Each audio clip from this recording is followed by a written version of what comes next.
Hi there, John and Mike, brew-dudes.com. We're just tasting, sampling something.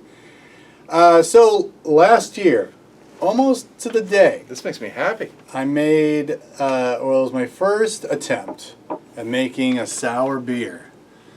I remember there was this guy, good friend of ours. He's here for New Year's Eve. I brought a braggot.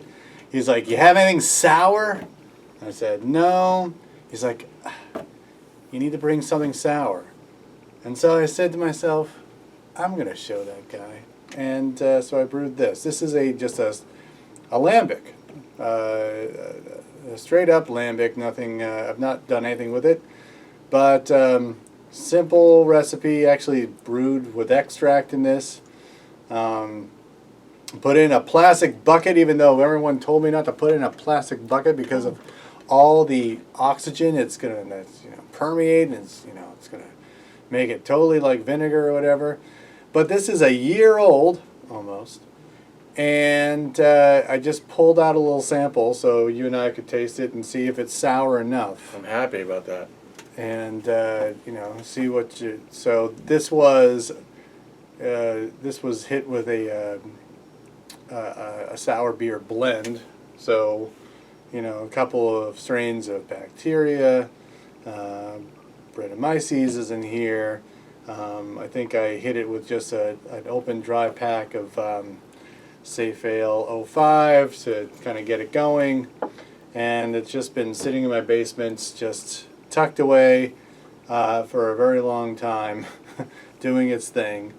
And just recently I moved it from a colder place in the basement to somewhere warmer, because I'm contemplating what next steps are. I don't know if I just leave it for even longer, because I was seeing, like, what are you thinking of it? Because is it sour enough is my big question.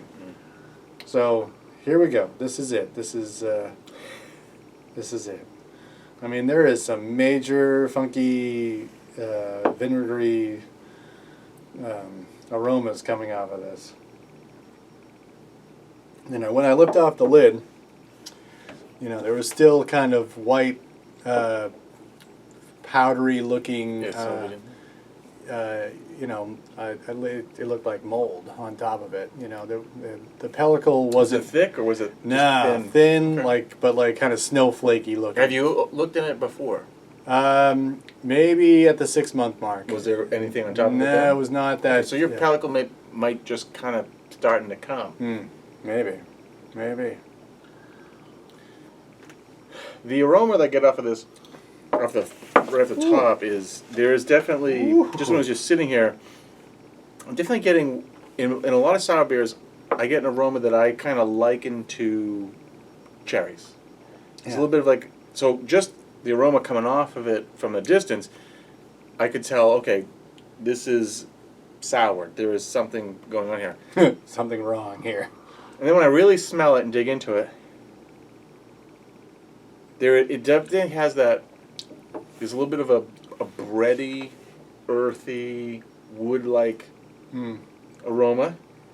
But there is an acidic brightness to it, the aroma as well. You mentioned vinegar. I'm not going to venture to say that it's terribly acetic at this point. I think, as far as the predominant acid character, I think it's more...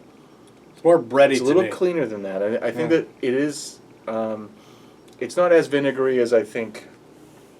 Maybe you're more sensitive to it than I am, but I don't think that it's very acetic. In taste, no. It's tart.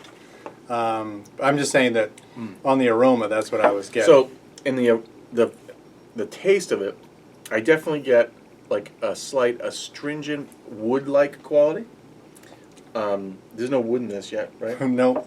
So there's a wood-like quality. There isn't really a cherry flavor to it. The funk is like really kind of not as prevalent. The breadiness is not as prevalent in the flavor as it is in the aroma. But it's still kind of thick. It's not actually as dry as that. So it definitely has a ways to go. Yep. There's definitely some dextrinous material in here that the microbes that the sour blend are going to be able to continue to work on. I wouldn't say it's terribly sour, but it's completely reminiscent of becoming sour. I mean, it's like right on the edge of that. Interestingly, though, because you have had it in a plastic bucket, everybody poo-poos the oxygen permeability of the plastic bucket. Yeah. For being in there for a year, it is nowhere near being like a vinegar bomb. No. And that's where you get, it's the oxygen that drives acetic acid formation. And you don't have that here. So I question sometimes the real sure, is it more oxygen permeable than glass? Absolutely. But is it oxygen permeable on a relativity scale? No. It's just, it might not be. So it's interesting. I think there's a lot of potential here. It's coming along. The color is funky. I mean, that's just because it's an extract. Yeah, and I just pulled it off the top, so I got a lot of okay, kind of the crust in there too. Yeah, I mean, there is a bit of a bread quality to it, not bread, but bread quality to it. I think it's got potential. I think it's got potential to keep going. Yep. So what to do next? I think the plan is just to leave it where it is, and I'm going to keep it. Might as well. And let the warm temperatures of the summer just kind of See what happens. Waken things up. Another option, you have some 5-gallon glass carboys, right? Yeah.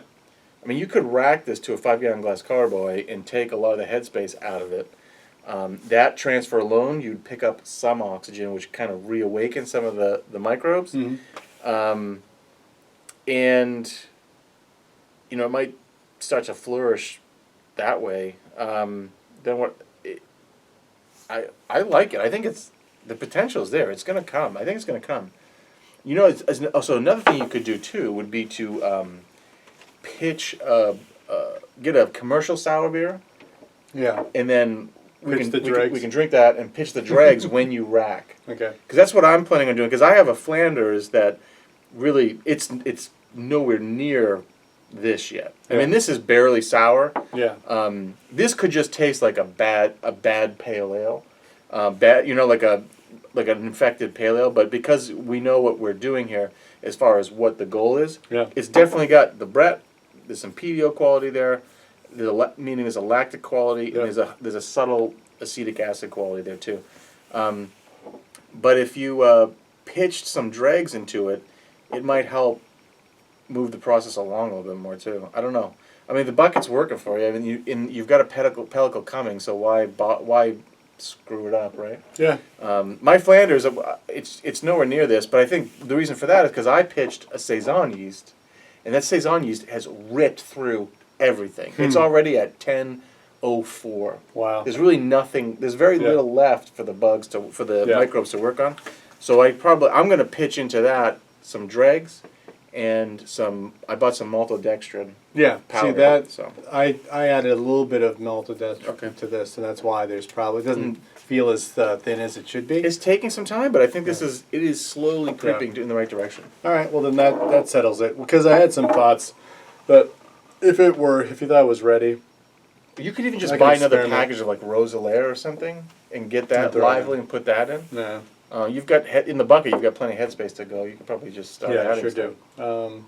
But I didn't know if I was gonna like just rack it and start experimenting, like put it like a gallon on like a bed of cherries and do that. Yeah. But I don't think you start wanting to get crazy with it. Well, and, this is the deal. I wanted to brew another Lambic on the same day that I brewed last year. Well, then that speaks to, it might be worth it to rack it to a 5-gallon. Yeah. And then put a new beer on the dregs of this beer. All right. Right? And I bet that beer, the new beer would sour probably just about at the same time that this one finally comes to fruition. Maybe. Then you'd have two that you could probably blend if you wanted to. That's the plan. I want to start blending I bet stuff too. If you want to brew another one, because that's what I want to do, but I didn't save the dregs because it just wasn't coming. Yeah. Because I had that was my frozen Rosalaire package. Yeah.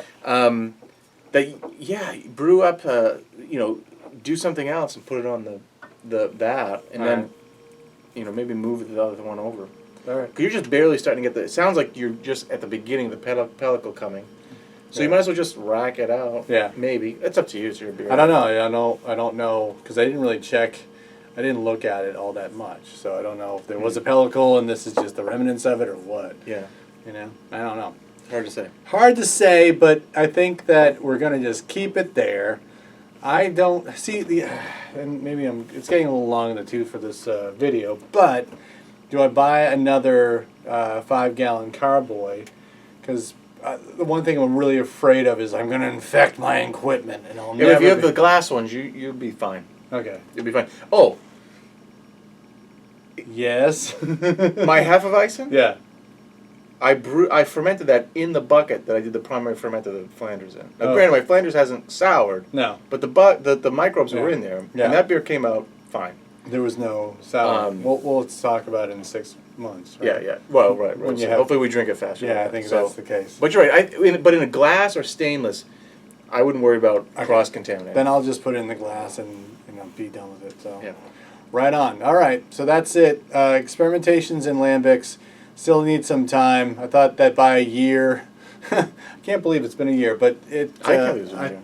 I thought that it would be, ready to rock, but I think it's got, at least 3 more months. Hopefully I can get we have a nice warm summer, wake this up, and, we'll have something by the fall. Yeah. But my plan is to brew on the same day, which is the weekend before 4th of July, so we'll do it. All right, John and Mike, brew-dudes.com. Brew on. Cheers. I need more sour beer.